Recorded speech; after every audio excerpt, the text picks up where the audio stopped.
पीले दांत वाली बहू। रंजना कभी ब्रश नहीं करती थी। उसे कितनी बार उसके माँ बाप ने डांटा, लेकिन उसका कोई असर उस पर होता ही नहीं था, जिस कारण से उसके दांत पीले पीले हो जाते हैं। शादी के बाद। अरे बहू, वैसे तो तुझ में कोई कमी नहीं है, पर तेरे दांत इतने पीले कैसे हैं बेटा? कैसे मतलब? कोई सर्जरी थोड़ी ना कराई है। वो तो क्या नाम, मैं ब्रश नहीं करती थी तो पीले हो गए। अब क्या करूं? आप कहें तो लाल करवा लूं या फिर काले? यार ये क्या है, क्यों माँ से लड़ रही हो? लड़ रही हूँ? अरे मैं लड़ रही हूँ या ये बोल रही है कि दांत पीले हैं, पीले। अरे तपस्या थोड़ी ना की है इन्हें पीले करने के लिए। बकायदा ब्रश नहीं किया है 20 साल तक, तब जाकर। छी, कैसी बात कर रही हो? ये उस वक्त तो पीले नहीं थे जब हम लोग तुम्हें देखने आए थे। अरे तब साफ करवा लिया होगा डेंटिस्ट के पास जाकर। अब देखो कैसे पीले पीले लग रहे हैं। रंजना सास की तरफ गुस्से से देखती है। फिर शुरू हो गई पीले पीले पीले। अरे पीले तो तब भी थे जब मेरे हाथ का रसगुल्ला उड़ा उड़ा कर खा रही थी और बोल रही थी, लड़की नहीं गुणों का खजाना दे रहे भाई साहब। खैर, अब वो लोग करते भी तो क्या करते, पीले दांत वाली बहू पल्ले पड़ी थी तो झेलना तो था ही। एक दिन कीर्तन में रंजना गाना गा रही थी। अरे कमला बहन, माँ का द्वार है, यहाँ तो सब शुद्ध होकर आते हैं, फिर अपनी बहू को ब्रश भी नहीं करवाती तुम। दूर से पीले पीले दांत भक्ति में बाधा उत्पन्न कर रहे हैं। अरे कोई 2 साल के बच्चे थोड़ी ना लेकर आई हूँ मैं बहू बनाकर। अच्छी खासी लड़की है, अरे कैसे करवाऊं ब्रश?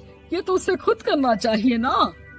अब माँ बाप तो इसके जैसे तैसे निपटा दिए, ये नहीं सोचा कि सास कैसे संभालेगी। सास बहू को लेकर घर आ जाती है, लेकिन सोच लेती है कि अब इसे लेकर कहीं नहीं जाएगी। अगले रोज बहू कहती है, अरे क्या हो गया, मंदिर नहीं जाना क्या? कीर्तन का वक्त हो रहा है। मेरी मधुर वाणी से कान्हा जी जागते हैं और सोते हैं। आप तो जानती है ना उनकी भक्ति में कितना मन लगता है मेरा। वो क्या है ना, तबीयत ठीक नहीं लग रही है मेरी, आराम करूंगी मैं। तबीयत ठीक नहीं लग रही? अभी तो मिथुन के गाने पर नाच रही थी आप, और अब बोल रही है कि तबीयत ठीक नहीं लग रही। अरे भक्ति में मन लगा लो सासू माँ, ऊपर जाना है, क्या मुंह दिखाओगी आप? हाँ? सास को बहू की बात पर गुस्सा आ जाता है।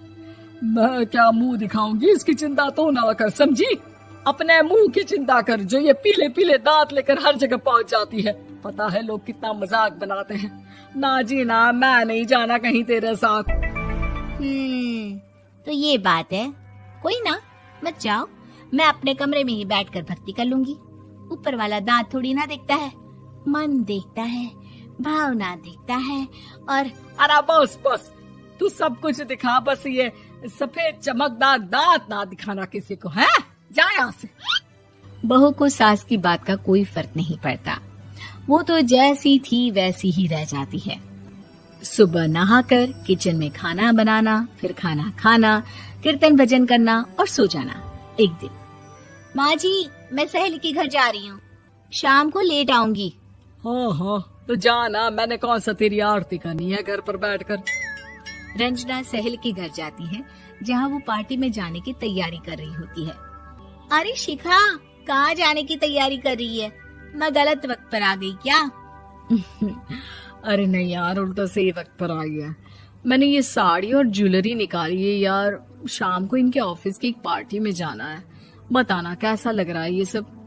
नहीं यार, इस ड्रेस के साथ तो वो वाली ज्वेलरी अच्छी लगेगी। हाँ, सही बोल रही है, मैंने ध्यान ही नहीं दिया। वैसे तो हमेशा से मस्त फैशन सेंस रखती है। तो बड़ा जाती होगी ना पति के साथ पार्टी में।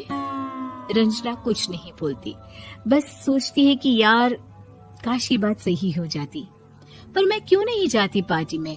क्या इन लोगों की कोई पार्टी होती नहीं होगी? रंजना घर आती है और रात में पति से सवाल करती है, एक बात बताइए, आप मुझे किसी पार्टी में क्यों नहीं ले जाते? क्या आपकी यहाँ ऑफिस में पार्टी नहीं होती? पति बेचारा क्या कहता कि दांत पीले हैं तुम्हारे इसलिए। अरे कोई पार्टी होती नहीं हम लोगों के ऑफिस में, तो कहाँ से लेकर जाऊं? और मार्केट, मॉल, कहीं वीकेंड घूमना, कहीं तो। अरे यार सारे हफ्ते में एक छुट्टी मिलती है, तो सोचता हूँ कि आराम ही कर लूं। क्यों? रंजना मन मार के रह जाती है। पहले कभी सास के साथ मंदिर जाया करती थी, लेकिन वो भी सास ने ले जाना बंद कर दिया। घर बैठी बैठी रंजना बोर हो जाती है। तभी उसे आइडिया आता है और वो मायके जाने का सोचती है। सासू माँ, 2 दिनों के लिए मम्मी के घर जा रही हूँ। अच्छा अच्छा ठीक है, आराम से जा। और हाँ, माँ से कुछ अच्छी आदत सीख कर आना कि कैसे शरीर के हर भाग की तरह दांतों की सफाई भी जरूरी होती है, समझी? शुरू हो गई ना आप। वो लोग आपकी तरह नहीं है कि छोटी छोटी बात का बतंगड़ बना दे। उन लोगों के लिए मैं मायने रखती हूँ, ना कि मेरे पीले पीले दांत। रंजना माँ को बिना बताए उन लोगों को सरप्राइज देती है, लेकिन जैसे ही वो दरवाजे पर पहुंचती है, अंदर देखती है कि घर वाले कहीं जा रहे होते हैं। अब माँ, काश रंजना दीदी के दांतों वाली प्रॉब्लम नहीं होती, तो वो भी हम लोगों के साथ चलती ना बुआ जी की बेटी की शादी में। हाँ बेटा, लेकिन अब उसे कौन समझाए कि उसको उसके पीले दांत नहीं दिखते, लेकिन उसके आसपास के लोगों को कितना एम्बैरेसिंग फील कराते हैं। मुझे तो कितनी बार उसके स्कूल की टीचर ने शिकायत की कि उसके साथ कोई लड़की बैठना भी नहीं चाहती, और ना ही कॉलेज में कोई उससे बात करना चाहता था। लेकिन पता नहीं क्यों उसे ये बात समझ में ही नहीं आती। कोई कमी नहीं है उस लड़की में, बस यही कि दांत पीले हैं। वो तो भला हो जीजा जी और उनकी माँ का, जो दीदी को जैसी है वैसे ही रखा हुआ है। रंजना को अपने घर वालों की बात सुनकर बहुत दुख होता है। वो सोचती है कि वो क्या करे, लेकिन फिर वो सीधा डेंटिस्ट के पास जाती है, अपने दांत चमकाती है और कसम खाती है कि वो रोज ब्रश करेगी। अरे क्या हो गया? तुम तो 2 दिनों के लिए गई थी ना, पर कोई ना, अच्छा है, चलो आ गई तो। रंजना सास के सामने आकर खड़ी हो जाती है और पूरी स्माइल करती है, उसके चमकदार दांतों को दिखाती हुई। है? चले मंदिर? माँ, मुझे माफ कर दीजिए, मैंने आप लोगों को बहुत एम्बैरेसिंग फील करवाया। मैं आज से रोज ब्रश करूंगी।